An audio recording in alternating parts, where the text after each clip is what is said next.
ஓம் சாந்தி.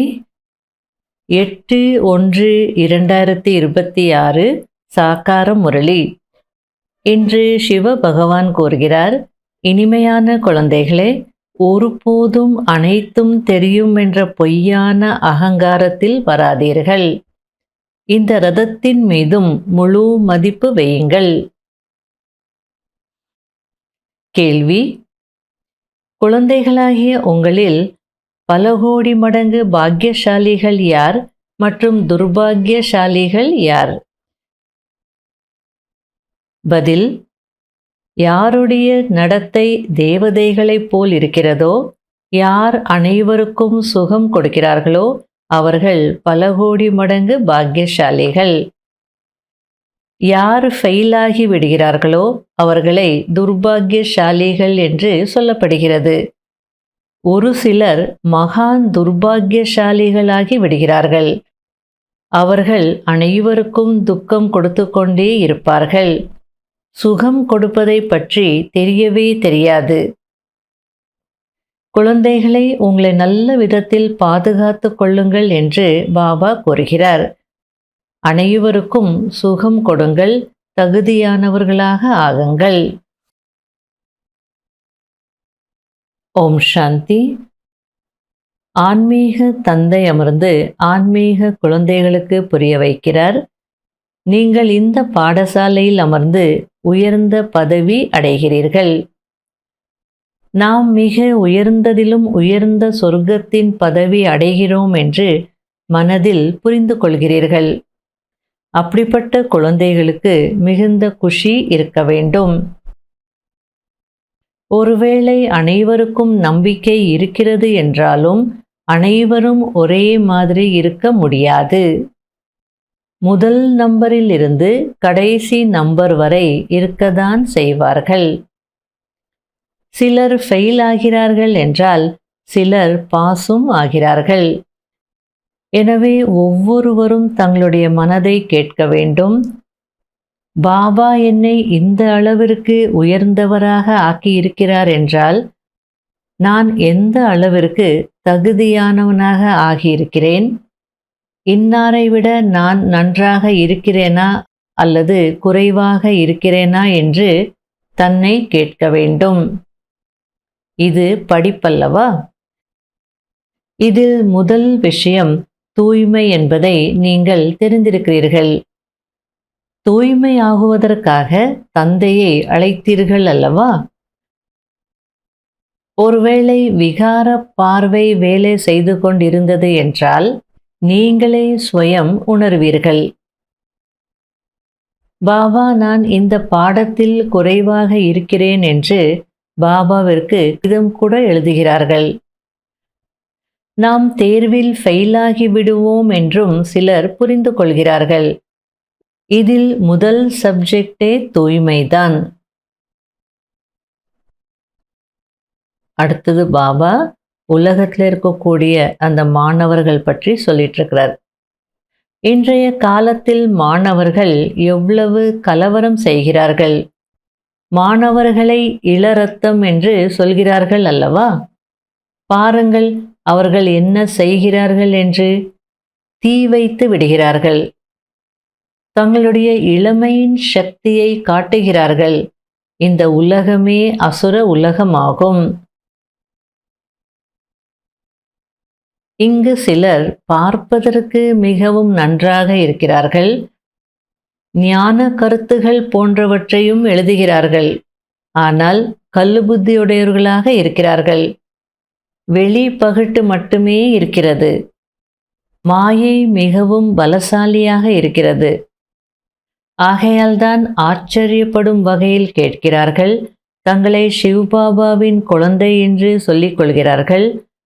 மற்றவர்களுக்கும் ஞானத்தை சொல்கிறார்கள், பேசுகிறார்கள், பிறகு ஓடிவிடுகிறார்கள். துரோகிகளாக ஆகிவிடுகிறார்கள் என்று பாடப்பட்டிருக்கிறது. அதாவது சிலர் வெளி ஷோ மட்டும் இருக்கு, ரொம்ப நல்லா ஞானம் பேசுவாங்க, ஆனால் புத்தி பார்த்தா மாறி இருக்காது, கல்லு புத்தியாகவே இருக்கும். அவங்க ரொம்ப நாளைக்கு ஞானத்தில் நிற்க முடியாது. ஆச்சரியப்படும் வகையில் கேட்பாங்க, மற்றவங்களுக்கும் சொல்லுவாங்க, ஞானத்தை பேசுவாங்க. சிவபாபாவின் குழந்தைன்னு சொல்லிக்கிறாங்க. ஆனாலும் ஞான மார்க்கத்தை விட்டு போயிடுவாங்க. போயிட்டு சும்மா இருக்க மாட்டாங்க. பாபாவை நிந்தனை செய்வாங்க, இயக்கத்தை தப்பு தப்பாக பேசுவாங்க, துரோகிகளாக கூட ஆயிடுவாங்க. நல்ல நல்ல குழந்தைகள் கூட துரோகிகளாகி விடுகிறார்கள். குழந்தைகளுக்கும் படிப்பில் உழைப்பு இருக்கிறது, ஆசிரியருக்கும் கற்பிப்பதில் உழைப்பு இருக்கிறது. பள்ளியில் யாராவது படிப்பதில்லை, மற்றவர்களை தொந்தரவு செய்கிறார் என்றால் அவருக்கு தண்டனை கொடுக்கிறார்கள் என்பது பார்க்கப்படுகிறது. இங்கோ இவர் தந்தை, பாபா எதையும் சொல்வதில்லை. பாபாவிடம் அந்த மாதிரியான சட்டம் இல்லை. அதாவது உலகாய ஸ்கூல்ஸில் ஃபாலோ பண்ணக்கூடிய சட்டம் பாபாவிடம் இல்லை அப்படின்றார். இங்கே முற்றிலும் அமைதியாக இருக்க வேண்டி இருக்கிறது. பாபா சுகத்தை வழங்கும் வள்ளலாக இருக்கிறார், அன்பு கடலாக இருக்கிறார். எனவே குழந்தைகளுடைய நடத்தையும் அப்படி இருக்க வேண்டும் அல்லவா? நடத்தை தேவதைகளைப் போல் இருக்க வேண்டும். பாபா குழந்தைகளாகிய உங்களை எப்போதும் பல கோடி மடங்கு பாக்கியசாலிகள் என்று கூறுகிறார். ஆனால் ஒரு சிலர் மகான் துர்பாகியசாலிகளாகவும் அவசியம் ஆகிவிடுகிறார்கள். இவர் நிலைத்திருக்க முடியாது என்பது நடத்தையின் மூலமே புரிந்து கொள்ளப்படுகிறது. நான் அனைவருக்கும் நன்மை செய்வதற்கு வந்திருக்கிறேன் என்று பாபா கூறுகிறார். குழந்தைகளாகிய உங்களுக்கு போகும் போதும் வரும் போதும் இந்த சிருஷ்டி சக்கரத்தின் ஞானம் புத்தியில் இருக்க வேண்டும். நீங்கள் உயிரோட்டமுள்ள கலங்கரை விளக்கமாக இருக்கிறீர்கள். படிப்பு முழுவதும் புத்தியில் இருக்க வேண்டும். ஆனால் அந்த நிலை இப்போது இல்லை, வரவேண்டி இருக்கிறது. யார் மதிப்புடன் தேர்ச்சி பெறக்கூடியவர்களோ அவர்களுக்கு அந்த நிலை இருக்கும். முழு ஞானமும் புத்தியில் இருக்க வேண்டும். அப்போதுதான் பாபாவின் அன்பான செல்ல குழந்தைகள் என்று சொல்லப்படுவீர்கள். அப்படிப்பட்ட குழந்தைகளுக்கு பாபா சொர்க்கத்தின் ராஜ்யத்தை அர்ப்பணித்து விடுகிறார். பாபா எவ்வளவு நல்ல விதத்தில் புரிய வைக்கிறார். ஒருபோதும் எனக்கே எல்லாம் தெரியும் என்ற பொய்யான அகங்காரம் வரக்கூடாது. எச்சரிக்கையாக இருக்க வேண்டும். ரதத்திற்கு மதிப்பு கொடுக்க வேண்டும் என்று பாபா கூறுகிறார். இவர் மூலமாக தான் பாபா சொல்கிறார் அல்லவா? அகங்காரம் வந்தது, அவ்வளவுதான், இறந்தார்கள். மாயா ஒரேயடியாக ஒரு பைசாவிற்கு பிரயோஜனம் இல்லாதவர்களாக ஆக்கிவிடுகிறது. தந்தையை அவமதித்தீர்கள் என்றால் பிறகு தந்தையை நினைவு செய்ய முடியாது. நல்லது. இனிமையிலும் இனிமையான தேடி கண்டெடுக்கப்பட்ட செல்ல குழந்தைகளுக்கு மாத்பிதா பாப் தாதாவின் அன்பு நினைவுகள் மற்றும் குட் மார்னிங். ஆன்மீக குழந்தைகளுக்கு ஆன்மீக தந்தையின் நமஸ்காரம். கடைபிடிக்க வேண்டிய முக்கியமான சாராம்சம். முதல் பாயிண்ட், தங்களுக்குள் மிகவும் அன்பாக நடந்து கொள்ள வேண்டும். ஒருபோதும் கோபத்தில் வந்து ஒருவர் மற்றவருக்கு கண்களை காட்டக்கூடாது. பாபாவை அவமதிக்க கூடாது. இரண்டாவது பாயிண்ட், மதிப்புடன் தேர்ச்சி பெறுவதற்கு படிப்பை புத்தியில் வைக்க வேண்டும். உயிரோட்டமான லைட் ஹவுஸ், அதாவது கலங்கரை விளக்கம் ஆக வேண்டும். இரவும் பகலும் புத்தியில் ஞானம் ஓடிக்கொண்டே இருக்க வேண்டும். வரதானம். சர்வசக்திவான் தந்தையின் அதிகாரத்தின் மூலம் ஒவ்வொரு காரியத்தையும் சகஜமாக செய்யக்கூடிய சதா அசைக்க முடியாத நிச்சய புத்தி உடையவர் ஆகுங்கள். நாம் அனைவரையும் விட உயர்ந்த சர்வசக்திவான் தந்தையின் அதிகாரத்தின் மூலம் அனைத்து காரியங்களையும் செய்பவர்கள் என்ற இந்த நம்பிக்கை எவ்வளவு உறுதியாக இருக்க வேண்டும் என்றால் யாரும் அசைக்க முடியக்கூடாது. இதனால் எவ்வளவு பெரிய காரியத்தை செய்து கொண்டிருந்தாலும் சகஜம் என்று அனுபவம் செய்வீர்கள்.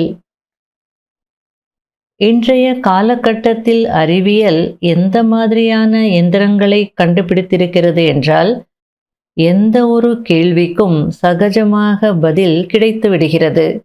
புத்தியை ஈடுபடுத்த வேண்டிய அவசியம் இல்லை. அதாவது இப்போ கூகுள் தான் எல்லாருக்கும் வழிகாட்டிட்டு இருக்கு. அந்த அளவுக்கு யாருக்கு என்ன கேள்வி இருந்தாலும் ஈஸியாக கூகுளில் தெரிஞ்சுக்கிறாங்க. அதேபோல் சர்வசக்திவானின் அதிகாரத்தை எதிரில் வைத்தீர்கள் என்றால் அனைத்து கேள்விகளுக்கும் பதில் சகஜமாகவே கிடைத்துவிடும். மேலும் சகஜ மார்க்கத்தின் அனுபவம் ஏற்படும்.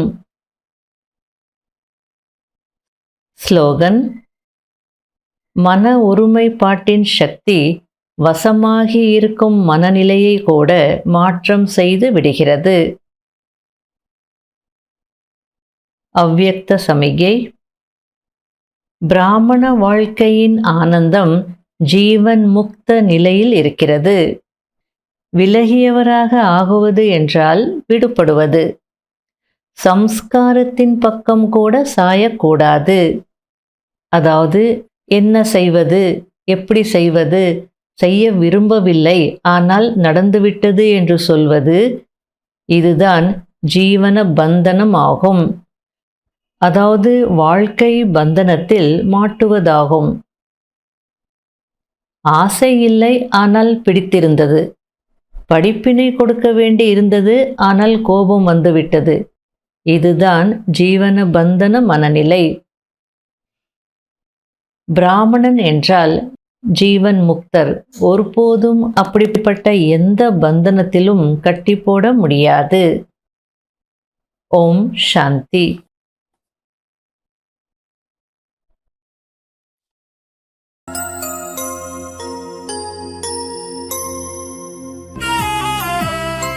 கண் கொண்டு கண்டேன் உன்னை, ஞான கண் கொண்டு கண்டேன் உன்னை. கண் கொண்டு கண்டேன் உன்னை, ஞான கண் கொண்டு கண்டேன் உன்னை. தேனொழுகு எந்தன் முகவரி சொன்னாய், பாலொழுக அன்பு குழந்தாய் என்றாய். மனதின் பாரம் போக்கும் முந்தன் மொழிகள், உள்ளத்தின் சோகம் நீக்கும் ஞான கீதங்கள். கண் கொண்டு கண்டேன் உன்னை, ஞான கண் கொண்டு கண்டேன் உன்னை.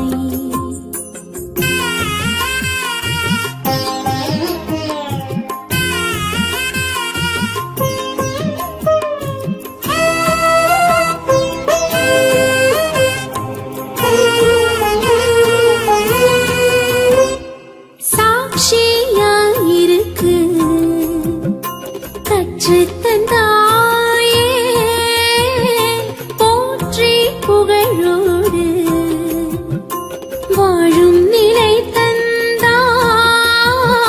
சூட்சும உலகமே நம் இல்லம் என்றாயே. காத்தும் கிடக்கிறாய் எனக்காக நீ, நீ, நீ. காத்தும் கிடக்கிறாய் எனக்காக அங்கே. நான் வரும் வரை கண் கொண்டு கண்டேன் உன்னை, ஞான கண் கொண்டு கண்டேன் உன்னை. கண் கொண்டு கண்டேன் உன்னை, ஞான கண் கொண்டு கண்டேன்